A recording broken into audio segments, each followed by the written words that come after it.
Absolutely. Thank you so much for being right there. Good morning. This is #Y in the morning.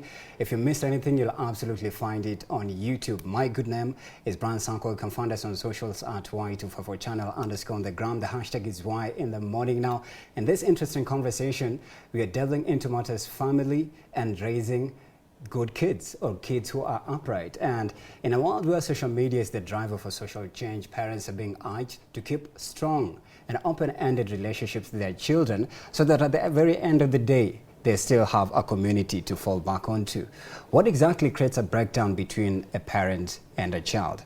That's what we want to find out shortly from Reverend Paul Ngaba. He's a minister, or rather he's as well a reverend at Christ Covenant Family Fellowship, Kibiko, based at Ngong. Karibu sana and good morning, Pastor. Asante. Good morning to you. Reverend or Pastor? Reverend. Yeah, Pastor is a little bit lower. Yeah, after you've gone to school, you go, given those credentials of Reverend. Then from there, Bishop. Also, Zinandanga. Zinandanga. Although in Kenya we have whatever we call it, ile njia ya kutumia shortcut. Utakuta Pastor, Bishop, Doctor, which is not the way. You should go to school, finish, you go to Reverend, you serve some years under some bishops. From there, Bishop come, wanaangalia umeandika nini vitabu. Actually, if it's followed that way, watu wengi hawangekuwa wamefika pale wako. Oh, like Bishop within 2-3 then years. a Bishop like that. Yeah. Oh, wow. Interesting. Yeah. But karibu sana. Now, Asante. We've had a lot of conversation behind the scenes, and we are talking about let's just say Gen Zs, raising Gen Zs who are upright and still they're maintaining a very strong relationship with their parents. And the question that I've posed is, what creates a breakdown between parents and their children? Okay. From your perspective. Okay, from my perspective as a pastor and a psychologist, there is a way somebody is raised from the day 1 up to 12 years. That is the first section, from 0 years to 12 years. Then from 12 years, that is where now things start happening, or things start going high. Why? Because from 12 years, you enter to 13.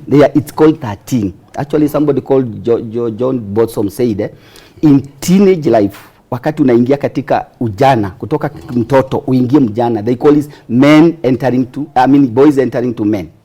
That is the stage. Girls becoming women. So there's a lot of confusion, a lot of searching, self-searching to look for identity. In fact, there's somebody called Eric Erickson. He said that in that stage, it is called identity versus role confusion. So they are looking for an identity. You know, this has been a boy all through. And I will let maji kuja. This has been a boy you've been commanding, but now here is turning to be a man. So there are 5 stages. Biologically, things are changing. Physically, the body is expanding. Muscle and the ladies, they're expanding. Psychologically, there is a lot of confusion and a lot of question. What is happening within my body? Because biologically, msichana anakuwa mama. Kijana anakuwa baba. So those changes, hakuna mtu huzisikia isipokuwa yeye. Then, there is also the youth mahali wako, the teen life.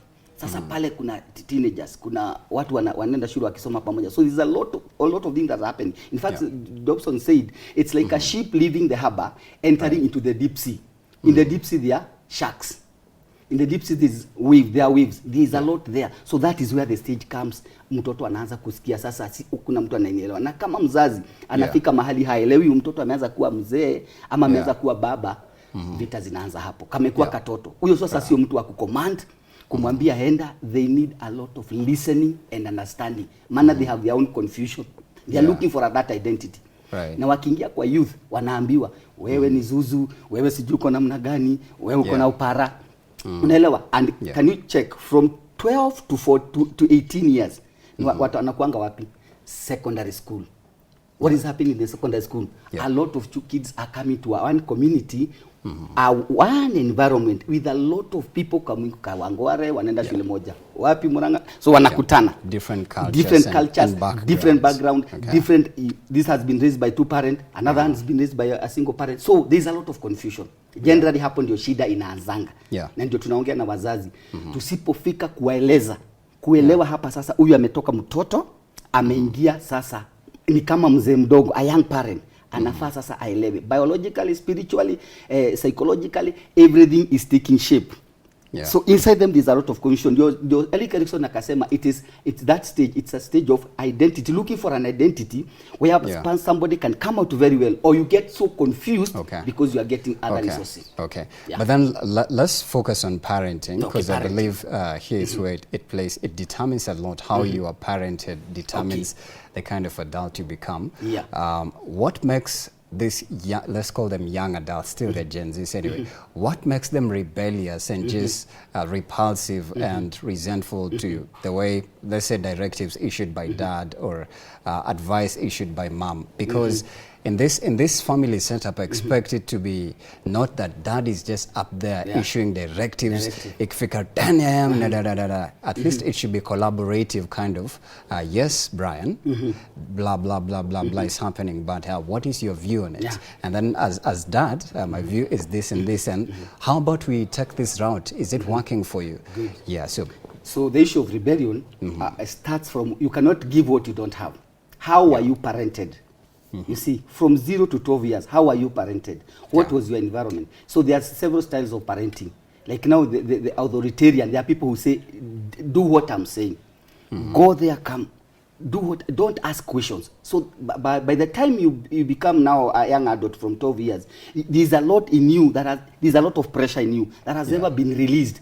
Na kwa sababu imekuwa katoto ukiambiwa si utaenda. But now when it reaches here where you are turning to become a man, you are looking for identity, unaanza kuelewa mimi sio mtu wa kushautiwa. So there are parents who have parented their children very well. You only transfer that which you got from your parent. If you don't come to what we say self-awareness, why do I keep shouting? It's because the traumatizing issue that I went through, they are the only things that I'll transfer to my kids. But if you are parented very well, a parent who was there, in fact, there was a lot of attachment. There was a lot of listening. There was a lot of caring. So huyu mtoto anakuanga. In fact, the issue here is attachment. There are people who are on this side, the parent, and the children are here. Because it's like two football teams meeting. Contender and they are contending and they are fighting. But if you have grown up where there is a lot of love, a lot of listening, a lot of open communication. In fact, I was thinking this morning, parents should have a big ear kama ile elephant. And a very small mouth. Kama ile elephant, unaelewa? Because you need to pick a lot. You listen not to answer.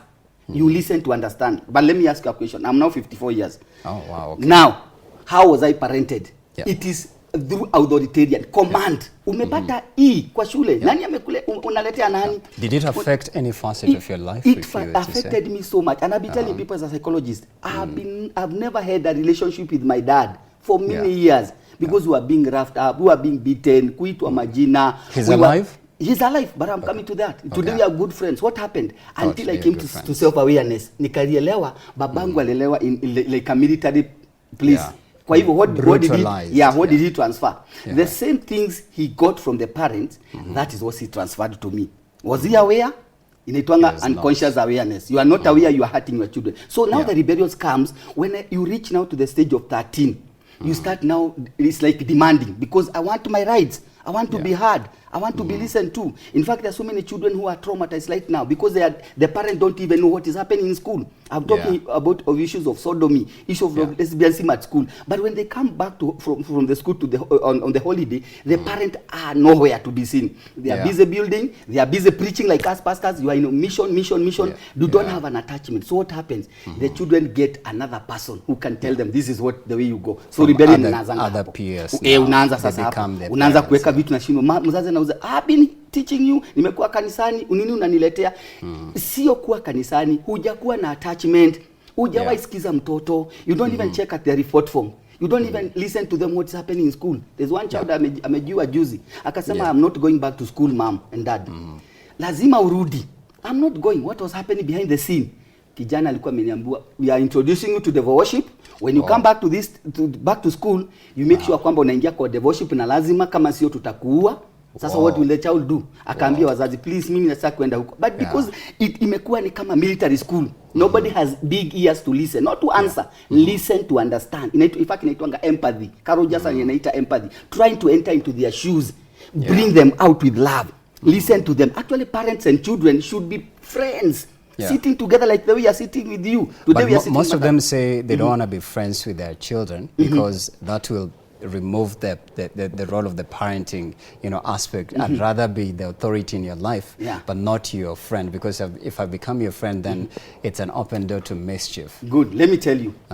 If you become good friends with your children, that attachment from day one, they are very close to you. You model them as they grow. They know what you want. They know what you don't want. And because you have a relationship, you provide at every stage. There are 5 stages. Between 0 and up to 12, there are 5 stages. 0 to 1, 1 to 3, 3 to 6, 6 to 11, 12 to 18. So those stages, you have been having an attachment. You have been role modeling. Wanajua baba amedan kelele, baba hapendangi hizi vitu. So akifika mahali kwamba sasa wako teen, wanajua nikienda nje nirudi baba hapendangi. Why? Sitaki kumkosea. Nataka sisi ni marafiki. So the problem is there is no attachment with many parents with their kids. It is like a military school, like I'm saying. You are a commander. Nyinyi ni mahabusu. Nikisema mnatii. But itafika siku wajielewe identity. Mimi ni nani? Mimi sasa nimeanza muscles, ndio? Nimeanza kuwa na sauti. Baba utanieleza. Even if they don't fight, they will show you rebellion. Right. That's why you are talking about rebellion. Rebellion comes because you have not been listening. There are people who command the children kwenda. Sasa rebellion inaanza hapo. My friend. Point taken. Now let me ask you.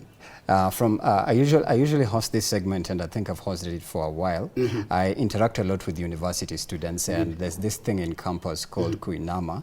And when you ask them, wanakuambia dada antumiangi pesa. And if you listen to their stories keenly, you'd realize that most of them have a breakdown with their father. Most sons, I don't know, or maybe it's just my observation, but it's something I'm learning. Most sons are not coherent with their dads. It's like their relationship is, valley and on top of a mountain. What makes it that way, especially when they're at a stage where they're able to, like now, let's say higher learning institutions, there's a lot of attention, you need financing, you need a lot of consultation, and just support generally from your father.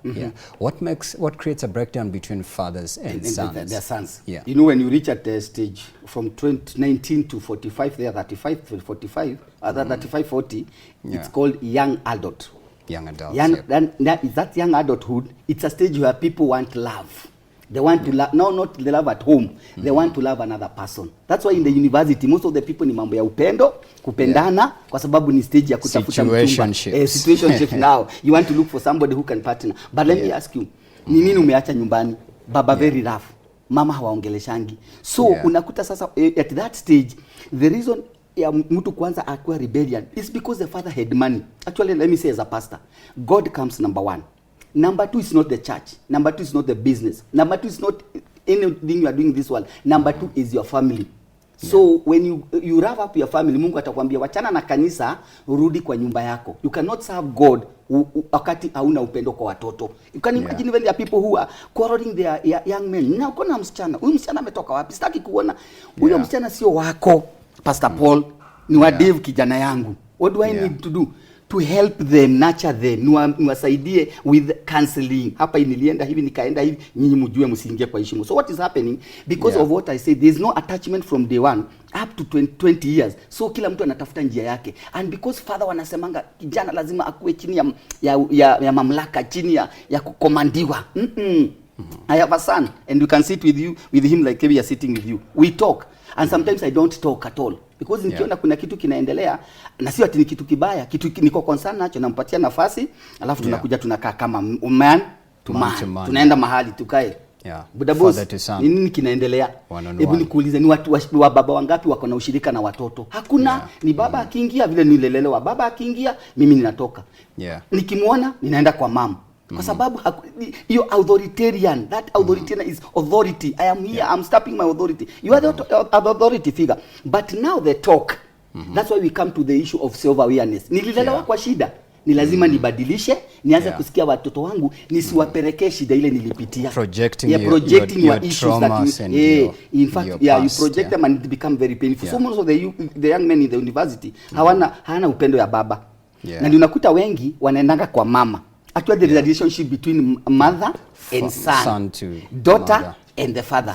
So, and then you bring them together. What they are watching, listening, doing, either they will escape from home or they will rebel by not following your commands. Now kwa sababu ni watu wazima, unakuta mtu amekomboa kanyumba ameenda na anaanza kusafa bana baba yake kule nyumbani, ni simba wawili wanakutana. So we need to come to a level of listening to our kids, showing them compassion, loving them, taking them out, walking with them, and then listening. Nini kinaendelea, you observe, you listen, and then you calm down. Hata kama ni mzazi, shuka kwa level yao, atakwambia mambo, sema hii ndio unapitia, maybe hata kona terminal illness, you don't know what will they do. They go to their agencies. And I was listening to a story by one of the Harambee Stars players where it was actually on Citizen TV last night, and they were giving us stories about how they ventured into playing football. One of them was saying, my dad didn't want me to play, nikatoroka nikatoka kwake nikaanza kuishi na mom. You can see, even when it comes to career choices, but let me tie it back to when it comes to having conversations about their bodies, and because they're developing early formative years, their bodies are changing. Hormones are raging and bursting out really, loudly. How do you introduce conversations about relationships and sex? Because early in the morning you're having a conversation about parents introducing contraceptives to their Gen Z or to their children. And I was saying, the more you tell your child not to do this, the more they find out, the more they're curious to experience it, and eventually they'll just do it. So how do you have this conversation in a way that it's not shameful, and you've used the word, you've used the word authoritarian. It's not coming out as ukifanya hivi uta, ama mimi ni pastor God ata, there's usually such statements that are threatening and there is something we call rapport. Rapport is a relationship, a conducive environment where you have created a relationship with your son and daughter, and that's why I'm saying it starts from day one. They know my dad, we talk. Tunaendanga swimo, ananiangalia, tunachezanga bako ako pale, unaelewa? Ananipelekanga shule, visiting anakuja. So you have created a rapport with these kids, so they know you. My friend, do you know they cannot hide anything from you? Watakuwa wanakuambia, my dear daughter, nini ninaona, nini naendelea, hebu kuja kidogo. Si umefika miaka 25 hivyo? Hapo ndio brain ya mtu inamalizanga 24 years, ndio ikuwe complete. From back to front. Sasa ikikamalizika, sasa mimi naona kama kuna kijana mkaenda naye unamkalisha chini. Unaelewa kuna mambo ya HIV. Tumesoma shule. Hebu nieleze. You are friends. Hiyo ndio shida iko. You are friends. Kwanza usimwambie unajua aje, sikiza kutoka kwake. We need to hear what they are saying in their world.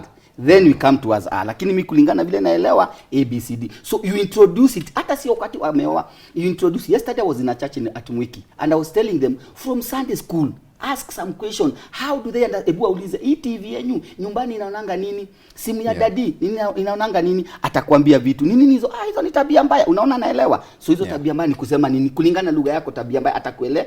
Alafu sasa umwambie. So they have a lot of information and a lot of knowledge concerning sex, concerning those contraceptives, concerning HIV. But now as a parent, you need now to come down and talk one-on-one. Listen to what they are saying, and then you caution them because you are a role model. Sasa hapa ukiingia hii njia, these are the consequences.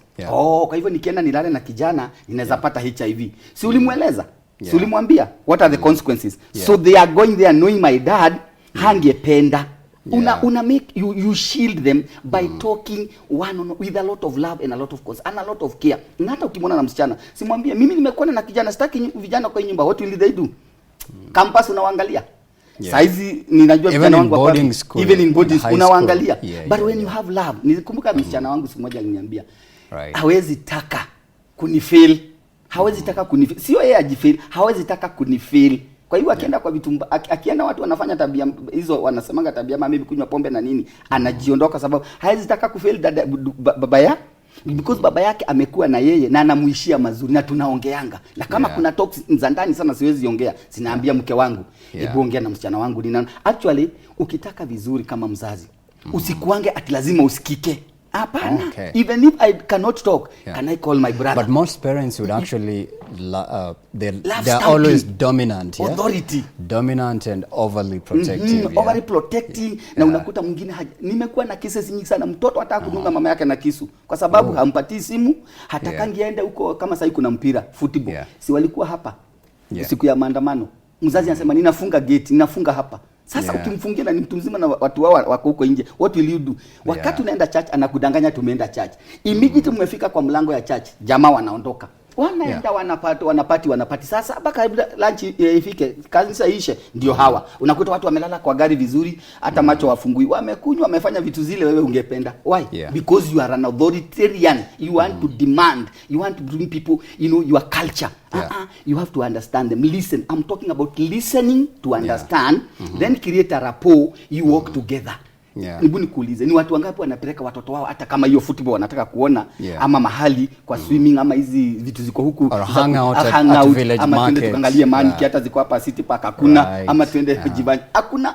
They are always busy and talking. There is time to not to talk, like to listen and create a relationship. Na kuambia watoto watakufungulia siri zako zote na hawatawaitaka kukuhurt. They know my dad, if I bring this thing to him, to the family, they will be hurt. What will I do? Let me protect myself as I protect the family. So we need a family unity, family togetherness, family love. Na mzazi asiwe anaongeanga tu. Atukipata tuseme glass imevunjika, thermos. Mimi nitakuwa nikinunua thermos hata hujakaa kwa kitu mbewa maji. Wewe umeona thermos imevunjika, kaa chini, elewa kwanza kutoka kwao nini kilifanyika. Maybe mtu alitegwa na waya kama hii akaangukia thermos, na hiyo si ni an accident. Pole kututanunua ingine. Okay. But they're speaking of that, there's a psychology saying that says how you speak to your child becomes their inner voice when they grow up. And this is because of some of the statements that, mothers say whenever a child has done something wrong. And you've given quite a good example where, they'll be like, vunja yo glass vile babako alinivunja moyo, Such, I'd say, sweeping and just, uncalculated statements could massively affect, the altitude and even just the posture. And that's where you see most people come from families where, mother and father are there, but the way they were socialized and the way they were spoken to is something that continues to break them each and every day. And I've also had to speak to a psychologist who says you could be 40 but still hurting from the things that were done to you at 5 years by your dad. And on that note, how can parents who don't have this consciousness and this awareness that you have and install these facades that they have in themselves that being a parent is all about projecting and not having an open-ended relationship and communication with their children? How do they do that? Now you want to ask how the parents do that? How they can do that. How they can do that. Yes. Number one, we always talk of self-awareness. Understand where you came from, how you are raised, where you are raised, and the style the parent used. So if it was so rough, you come to the consciousness that this is my family. It's not my father's family. It is my family. How would I like to end? Because there's 8 stages in life, 0 up to 65 years. So at the last stage, where the birds have left the nest, it's inaitwanga empty nest, they have gone. Simko hapa na mama. What happened? Mtu utaniambia watu wengi wazee kwanza wanakufanga mapema. Why? The children will now watakuja kujilipishia. Si ulikata kunipeleka hizo show, ulipata kunilipia, ulikata kulipa school fees. Mama ka struggle. They are watching and they are recording, they are putting it here. So at that stage watakuacha waende maybe na ule mzazi walikuwa wanamsupport. So mzee anabaki akiuliza, I have met many old men. Sasa watoto wangu nauliza, hebu nipatie historia. Uchungu ule watoto wako nao, they transfer it later in life. Wasiposaidiwa na Mungu, wengi wanaachanga hao wazazi, wanadina huyo mmoja na kama ni wazazi wote waliwahat, they wanaendanga. I met people with a lot of pain. So what happened? You keep on traumatizing children without knowing, and they are putting it in their heart. So there's a time itaanza kupour out back to you. Unaelewa? Si baba alinifanyia hivi. Had it not been that niliokoka, na nikasikia Mungu akiniambia enda kwa baba yako. I was chased from the nikamwona na baba, toka shule, toka kwa huyo Yesu na sitakulipia shule tena, because I got saved and I started preaching. Kaambia hakuna masomo, hakuna. So for a long time. So you grew up as an angry child? Angry child. Can you remember? I can remember 2001, 2003 when I was leaving Bible school. I was a pastor in Githurai, but I was transferring pain to washirika. Because message za watu ambao wako na trauma revolves around what they went through. Baba, mama, daddy, those are the things we listen. What is revolving? So wazazi wengi waache kusukumia watoto maisha yao. Let me give a case projecting. There's a case somebody came akasema mimi mtoto wangu lazima ufanye engineering. Na akasema mami, I want to become a DJ. More fire, I want to dance. Right now, dance pays. I want to dance. Or I want to be a footballer. Harambee Stars. Mama akasema she was in my class in council. Akasema nothing like that kwa ile nyumba. Utaenda na hiyo DJ yako huko. So to cut a long story short, alienda akafanya engineering KU. Akakuja akapatia mzazi, shika certificate yako, nilipie DJ. Alikuja kwa class. Nikamwambia mam, this is an issue. Mtoto anakuambia ako na maisha yake, na hiyo DJ inalipa, football inalipa, ebu msupport, and the boy anaendelea vizuri sana. Mama aliponya, the pressure uko pale. Let me tell you, wazazi wengi wako na pressure. Ndio wanasema my children are rebellious. It's not the children, it is you who is not self-aware kwamba unawatupia maisha yao. Acha kama ni DJ yaende, mwingine ni wa keki. Usimwambie hii nyumba yetu ni ya mapilot. Nani alisema? Ni wewe umesema. Mungu ako na mpango na kila mtu. And let me say what Carol just said. All people in this world are good if they can be supported with the resources from internal resources, the gifting. What they need is an environment, a conducive environment. Mhubiri tokea aenda kwako. Football sasa watu wanalipwa pesa ngapi hapa Kasarani? Watu wangapi wako na hiyo pesa sasa? They're now millionaires. Millionaires. Na ni football. Mzazi asema sitaki kuona kupinda ukikimbia huku kuimba. Be support the child. Mlete hizo vitu, alafu na pia kama sisi tunaomba tunawaombea. Mungu atakuja kushangaza. Unaenda USA because ya mtoto. So parents should listen and understand what is happening in the children's life, not to transfer or project what they went through, but to support them from where they are. Mutakuwa marafiki na mutafika mbali. But most boomers, we call them boomers, they're really, I'll say, laid back and you know, a little bit out of touch with what's currently happening. They're more conserved. And I think maybe that also plays a huge role because they want to do it the old-fashioned way. But, you know, these youngins are all about right now with social media. And on that note, I'd like to ask you this. You're a pastor, you're a reverend, yeah? You've been in ministry all your life. And, you know, I was listening to a podcast where this PKs, pastors' kids, children who are opening up about, you know, my dad was a bishop and we were forced to be singing in the choir. I had to abandon, you know, being a model because we had to keep up an image of our dad and our mom. And that ended up affecting me. I was not there authentically. I was there, but deep down I was angry. I wanted to even go out and be a dancer with the rest of my peers. And you realize so many PKs or pastors' kids, so to say, go through and they gather a lot of traumas. Because dad is a pastor, so I have to be there. That affects them. So and like you've said, they reach at a certain age and somebody became a dancer or a DJ and they don't care anymore about dad or mom. So how do you intervene in such a scenario? In such scenarios, most of the time we also conduct these seminars for parents and the youth or the boomers and now the Gen Zs, at least to understand we are at different levels in life, and also we are now in a new generation where now there are things that have come up. There was no TikTok, there was no, you know, mambo mengi ambayo imetokea, they were not there. As we were brought up strictly from school, kukula, kwenda shule, kurudi hivo. So we are following the path of the church. We were following even the church. And that's why we had a problem with my dad, because the church he went to, it was not bad. But me, I went to a church, nakuta drum set, nakuta music, nakuta watu wanaruka, nikasikia hapa ndio sawa. But to him, he wanted to be conservative, mukae pole pole mtulie, the Catholic way. But me, I felt hii ninaruka nafanya ni kama inanipereka. So no, those are two different worlds. But now you're outgoing, he is quiet, he's Yeah. conserved. But because he didn't understand that, tukaletania shida sana, and I'm still there today. Although sasa ameokoka na ako mzuri sana. But now, so what happens? Your life then is not your life today. The things that used to happen that ni kama leo uambie mtoto nimeenda, mkitaka kupika huyo mtoto mdogo mpikeni, leo atampika. Today they will boil that child kwa sababu mama alisema. But that day tulikuwa tunajua anaongea lakini sio anamaanisha. So we cannot use the old language, the old lifestyle to bring these Gen Zs and the children we have to our world. So there are two distinct worlds. Our world then and the world today. So what do we do? The parent, Pastor Paul, and wale wako kwa hiyo miaka yetu, can we try to understand ni nini kinaendelea? What is the world of TikTok? What is happening in this world? Ni nini kina hizi mambo nasikia ni nini? The songs. Sasa wakianza kuimba sema, "Hey, hizo ni nyimbo za shetani, nasikia bubu." Maybe the dance na music. So let's parents come to a level of understanding what is happening in this world. And then after they understand, they nurture the children to model them. Lakini hapa inaona ni kama ni kama ikienda sana, hii ndio results. Actually, what we say in counseling, you help people to understand what will happen, but you leave them to choose. Yeah, you don't force them.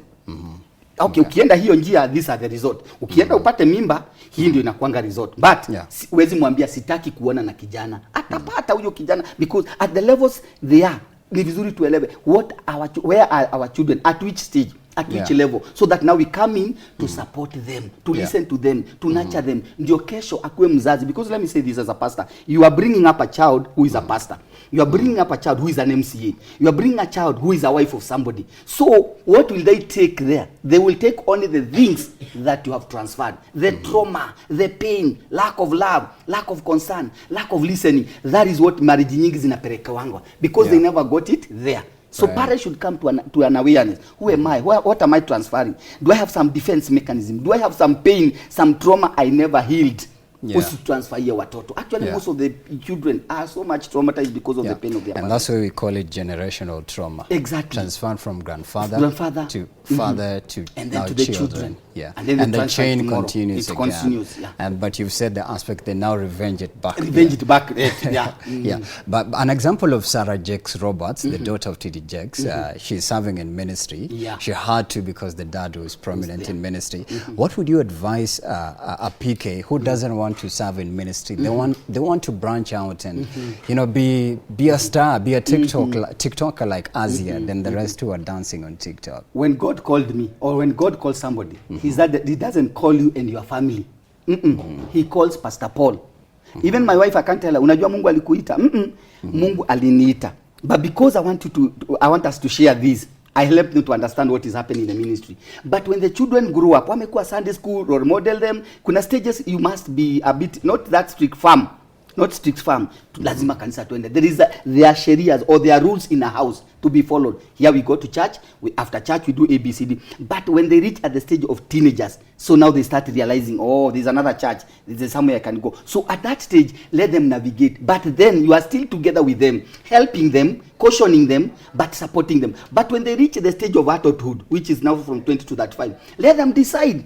Everybody from heaven, when you learn to this world, God has a destiny with you. Whether it's in football, whether it's singing, let me ask a question. If a son comes, na ameweka rasta, na sasa wewe ni pastor, pale mbele, does rasta mean ni mbaya? Lakini how do you interpret it? Maybe a religion aspect has of it. Come, this person has diverted from our religion. Sasa unaanza but maybe it is beauty. Now that person is playing guitar. He has God in him, but he doesn't want to carry your God. What about the piercings? Antaka kwa kama Chris Brown and Trey Songs. Amekadi ya mapua. Wanataka kuweka mpaka za mapua. The problem is, have you been talking? Have you been sharing? Have you been cautioning? But when it reaches the decision making, the decision comes from you. There's somebody who held her. There's a small young boy alishika kipepeo. Akaenda kwa a very wise man akamuliza dead or alive. Akasema nikisema dead ataifungulia. Nikisema alive ameshika hivi atafinya. So nitaanguka. Do you know that mzee alimwambia the decision is in your hand. So there's a decision to life. How you'll go to church and how you'll marry. It is in your hands. But did I model you? Did I show you the way? Did I preach? Have you seen me and my wife quarreling, fighting? But this is your life. So the issue of telling people the way to follow God, let me tell you, there are many young men who they are attacking mambo ya Mungu. They don't want even their pastors to ati mchungaji. Aitanishwa na mchungaji because they transferred the pain. And I remember when we were serving then, those years in 2000 hapo, unaenda mission for 1 month, hakuna chakula, hakuna gas, hakuna nini, and then you come back with a black Bible with a black suit kama hii yangu, no food. Na watoto wakiangalia huyu Mungu asema huyu Mungu alinabebanga baba, atukulangi ice cream, hatupelekangi nje, simutaki. So they rebel against your God because the God you brought to them ni Mungu maskini, Mungu shida, Mungu matatizo, Mungu wa kuabandon. So let them decide. Na Mungu ni Mungu mzuri, anapeananga chakula. I always tell people, don't go to the mission if your house does not have food, if there is no gas. Kaa nyumbani utumikie nyumba yako. Kanisa ni ya Mungu. Ukienda nyumbani kuna chakula. But if there's no food, stay at home. Don't transfer pain. Exactly. Please, I hope you guys are taking notes. And now let's bring in the aspect of social media, because right now it's all about social media and artificial intelligence, and these things are massively contributing to how kids are being raised. Homesteads now, way back akukuwa na story na like you could have an automated programming kind of, and you leave your kids, but right now kids are growing up in front of the latest gadget in Apple and Samsung and whatnot. And most of them have friends on social media. Social media has actually narrowed the world to a small tiny village, so to say, like they say. They can connect with any musician generation in the US, in Canada, UK, Australia, and they see some of these trends and whatnot, and your child is observing and is learning. She's also, he or she's also seeing what their peers are doing. So how do you, let's say, how do you carve out a parenting style that does not restrict your children from interacting with the world, but it's a balance still. It strikes a balance between your children are seeing Rihanna, they're seeing Ira Star, they're seeing who, I don't know who is the latest in Burna Boy, yes, and the trends in fashion and even the language, because even the code language of Gen Z is totally different from how boomers talk. They have their own slang, or so to say, sheng. So how do you strike a balance between trends and parenting style that creates a balance between, you know, having an open-ended communication with their children? Okay, this is the parenting style, we call it not authoritarian, authoritative. Authoritative, you are there to mentor, to guide, to listen, to work with them. So what is there? As a parent, you need to create boundaries. Boundaries. And then once they know that hapa hatuonangi pornography, we don't, these are things are not in this house, we cannot do that. So even when they go to school and whenever they go anywhere, you have given them, you know, the signs, hapa ukipita utaanguka. So the problem is wazazi wananyamazanga, sitaki kusikia simu, sitaki kuona. No, you cannot talk like that. Authoritarian na kufungia watu maisha, it cannot work. What you do, you guide them and tell them there is social media. There's a positive side. Actually, counseling need empowerment. Empowering people to be aware of what is happening there and let them decide. So, this gadget can make you rich. A, B, C, D has been rich because they are doing mambo ya mahesabu forex. This person ameimba mpaka sasa amefika international level kwa sababu anatumia TikTok na hiyo ingine kuadvertise, amefika hapa. But in the same one, kuna mtu ameingia kwa uchafu sana. Dunia akona follow up milioni 2 kwa sababu vitu anaonyeshana, they are dirty stuff, and there's a world that is, you know, the world has two levels. Kuna level ambao wanataka kukaa maisha hiyo, na kuna level nyingine wanataka kukaa maisha ya giza. So all of them are there. But now the decision, watoto wakiamua, inatokana na kwako. Did you guide them? Did you mentor them? So you tell them the advantage of having such a phone. Na usikaza kununua, ikifika ni wakati wa kumnunulia, ataipata shule ama ataipata kwa mtu wa motorbike huko nje, na ataingia kwa ulimwengu mchafu. So what you do, you help them to understand this gadget can make you rich, can make you famous, can make you rich here. But there is also what we call boundaries. If you open here, ukiingia hapa, you can enter into the worshiping. Uenda hapa utaingia kwa uchafu. And then you'll find yourself, maisha yako imeisha, unawapatia example. Let's come to this. Do you know this one died because of this? Do you know this died because of social media? This one died because of mission. Let us now open this one. Do you know this one is a very rich? This is a singer. This is a millionaire. Why? What they have to do? The same gadget, two different worlds. But the choices, remember, the choices somebody's. But have you mentored them? So usiseme nimekuwa na wazazi, wanasema siwezi nunua simu, kataa kununua. Ukienda kanisa, anaenda kwa neighbor. Si kijana yake ako pale, anamuonyesha na mfungulia. I remember one child alikuwa anaombesha. Akaombesha chakula, and then he said, baba tunakushukuru kwa sababu ya chakula iko mbele yetu, na hawa mama hawana nguo, kwa simu ya baba uwape. Wow. What is that child telling you? The environment at home, behind the scene, it is dirty. So what will the child learn? I have learned pornography from my dad. So we are the role models. Sisi ndio vioo za watoto. So we are the role model. Actually I was telling yesterday, niambia watu, wale watu wanajua mumeokoka, sio kanisa. Watu wanajuanga mumeokoka ni wale wako nyumbani. My son, my daughter and my wife. Hao ndio wanajua kama Pastor Paul ameokoka ama ni kududanganya. Huko kanisani ni suti na mambo mengine. But the things you do behind the scene are known. So it is not about church, it is about behind. So guide them and let them do the gadget. Wanunulia hata mpaka laptop at the level, but boundaries weka. Sitaki kuona pornography. Hii TV yangu sitaki hizi vipindi, because at the level ya lakini ikifika wakiwa young adult, you cannot tell them sitaki. Uliwaambia pale wakiwa wadogo, say they know. And there's something you said. There are some voices we hear from behind our parent. Even when in university, na mama alikuwa ananiambia, mtu akifika hapa akiomba Mungu msikia, na kijana aendagi kanisa. What is happening? The voices they used to hear, they come back. So any voice, good or bad, it is carried by the child. So it is him now to decide. Nasikia mamangu wanatukanana. Nasikia hapa siwezi tukanana, siwezi iba. Mamangu alisema, babangu alisema. So every voice that you speak, every word you share, it is life and spirit. Words don't die. Anything you heard your father saying, good or bad, you carry it through with your life. Exactly. And we even always say daughters marry their father. Good. They marry a demonstration of their father. And a representation of their father. And the so sons. do the sons as the well. Mother. But then is it possible to have a child who is damaged by their parents? Because we've seen so many stories where like I think there's one in the media who said the reason why Wandangi Ushago is because vitu zenye alifanyiwa kwa mtoi haezi rudi tena, but yet their parents are there, see it, they're dead. Yeah, is it possible to have somebody who was permanently damaged but their parents now they're not willing to forgive? Ama akijaribu kupasu hiyo journey ni kama it takes them to hell and they'd rather stay on this other side, even though they say, you know, you should go back to your parents, wakubless, wakuteme mata, hizo vitu zote, yeah, they're necessary, but I don't know, what would you advise such a person? Okay, let me answer the question you have asked. Is it possible for a parent to damage the children? Yes, 100%. There are people today in drug addiction, not because they want, they are just the pain they received from their parent ndio walifika mahali wana hiyo uchungu, that pain wakaingia kwa drugs. So what happens, the environment you created, somebody maybe like umepeleka mtoto Gishagi amekuwa raped na anko yake, what do? Hey, mambo ni ya family, you seal them, but the child has not been taken to counseling, the child has been traumatized, maybe hata ameabort huyo mtoto, ndio family ni ya kanisa, watu wamefunikia. So tell me, who is this person atakuwa married na nani? Mtu wako na vidonda, some don't even want to love, some don't even want to get married. Why? So there are many kids who are traumatized by their parents and they are damaged forever. And what happens, the rift grows. They don't want even to get married, they don't want to issue to their parent, they cannot face their parent to talk because it's the parent who contributed to their pain.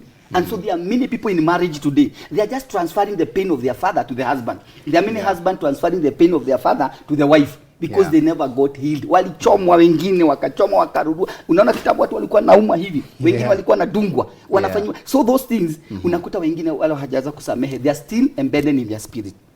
So what do? Any reaction happen in the family, anafanya kituko. Because they are traumatized. Trauma is bad because post-traumatic stress disorder, there are things that happen, but they have never let them go. So another issue kitokea, inakuremind huko, ina trigger. You can do many. So there are many people who need to go to counseling, and that's why as counselors, we need to have pastors who have gone to counseling and parents who can listen to people, even church. People come when they are traumatized. Hawataki, wanaonanga pastor wanasema because back there, babake alikuwa simba. Actually, these lion fathers, they are so rough. The others are like monkeys, just talking. You don't want children to talk. And the other like parrots. So that style that brought up your children up to where they have reached, that environment is what people carry through. So many children are damaged from their childhood until today they are in pain. Yeah, and both parents are still there and alive. And they're still there and alive. And to make it worse, they're in ministry. What happened to your shida? And on television. Yeah, they're in ministry but in pain. They don't want to serve that God. Wakifika young adulthood, kila mtu utawajua atatoroka. Kaa uko na Mungu wako, kaa na Mungu wako, hatumtaki na unaikia Mungu anaweka. Sasa kwanza anaweka hizo vitu. Sisi sasa za nini za hiyo za kuonyesha urembo. Za swag. Hizo anaweka kuonyesha. Hiyo mnaongeanga ndio nitaweka. Hizo sasa nimeweka mpaka hizo ndio hiyo Mungu wako mkae na waumize. So they are doing it to make the parents feel pain. But they forget life is about you and God. So many innocent souls hurting. So many. Lastly, before you tell us how they can get hold of you, how can youth who are dealing with parents who throw tantrums, for instance, maybe it could be a stepmother, they do something in the house or maybe something falls in the kitchen and it's the son to be blamed who is playing PS with the other kids, So how do you deal, I'd say maybe how do you guide such a parent to a point that instead of you throwing tantrums, why can't you just communicate your point? Maybe it's a stepmother who wants to show the dad staki mtoto kwa nyumba. But instead of the stepmother having a conversation, anashinda tu akithrow stands so that this other child gets to be blamed for it. And that's trauma. That is trauma. So what happens, we always tell the parent, be aware of who you are. Actually, there's something we talk about temperament. What is your temperament? If you are a person who talks and talks and talks like a sanguine, you talk without break. Kitu kianguka moja osha nyumba, you are always talking. So that is what they take. Every time mama kingia, wachaanze kuongea. So they know that you are kama ni mzuri ya mama, you will talk. So what happened for this parent who have an awareness that I've been talking, I've been releasing toxic, talks, and these children are hurting. So you become aware that my relationship with the children haijakuwa mizuri. So what happens? You now, when something happens, don't talk. Just keep quiet, and then when you have maybe in the evening or after 2-3 days you have eaten, umekuraia umeleta to vitu, uambie lakini kuna kitu mmekuwa mkifanya. And you don't say you. In counseling you don't say you say I. Kuna kitu nimekuwa nikipitia. Uchungu, you don't wash your dishes. After eating, you don't do ABCD, umevuja thermos mbili because of so you talk as a parent, not like you are condemning them. unasema you have been making me to become painful. I've been paining him because of ABCD. So the message reaches home and the children take it very well. But when you come with a command, munafanyanga, they will keep on doing and they will not listen. But when you change, so there is the change of that style of changing yourself, the tone and understanding, and not from talking come to listening. And then when you are talking, don't command. Just try to converse with a lot of empathy, because these are still kids na wanataka kusikia mama yao. So don't always talk. Ukiingia kuku ijapewa maji, hata ujakaa chini, hii nyumba ni chafu. Learn to relax. Mpaka washangae, kwani mama ni mgonjwa? Nowadays anaingia ananyamaza. Unaona inaanza na nani? Na mimi. And then the children will realize, unawaita. Unaona siku hizi vile ninafanya is because I've realized there's something that is not going on well. Can we start changing? So with that love, that communication, the children will love you and they will change. So my brother, it starts with me, not with the kid. You don't point, you point. Kuna vitu linani affect wakati mnafanya. Usiweze kusema mnafanyanga. Even ndio tunabadilisha start condemning, start with you. President Kingston. Exactly. So they will change. Also still on that as we close up, do you believe the way you parent a son is different from the way a daughter, a boy child, the way parenting for a boy child is done is totally different. Also their needs are different. The attention and the care given to both genders is totally different from a household. How do you create a balance between, attention that you give, attention and care for the daughter, and also transfer the same? Because even if you look right now, empowerment programs, how many can you name that have, a boy child? I'm not like downplaying them. Shout out to Wadada and the rest here. But how many do we have for the boy child that cater for their needs? So there's something you always forget. This child who is a girl and who is being taken care of very well, ataolewa na nani?